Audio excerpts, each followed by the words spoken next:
Hello সম্মানিত দর্শক, আশা করি সবাই ভালো আছেন। পোলোঅল্টোর এডিফায়ার 3XS মডেলটি আপনি কিভাবে কানেক্ট করবেন মোবাইলে তাই দেখাবো আজকের ভিডিওতে। তো সাথেই থাকুন। আমরা প্রথমেই এয়ারবডসটি ওপেন করে নিব। ওপেন করে এটি দুটি আমরা বের করে নিব। বের করে নিয়ে আমরা আমাদের মোবাইলটি অন করে নিব। অন করে ব্লুটুথ অপশনে চেপে ধরব। চেপে ধরার পর ব্লুটুথটি ওপেন করে নিব। ওপেন করে আমরা রিফ্রেশ দিব।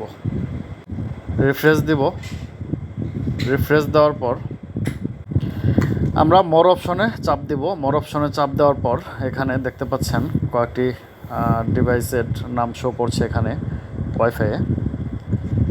তো আমার এয়ারবডসের ডিভাইসটি এখনও শো করছে না। আমি ডিভাইসটি শো করা পর্যন্ত অপেক্ষা করব। আমি পুনরায় রিফ্রেশ দিব। পুনরায় রিফ্রেশ দিয়ে ডিভাইসটি কানেক্ট করার চেষ্টা করব। আমি পুনরায় রিফ্রেশ দিলাম। রিফ্রেশ দেওয়ার পর এখন ডিভাইসের নামগুলোর দিকে তাকিয়ে থাকব। এই যে দেখতে পাচ্ছেন এডিফায়ার X3S মডেলটি এখানে দেখা যাচ্ছে।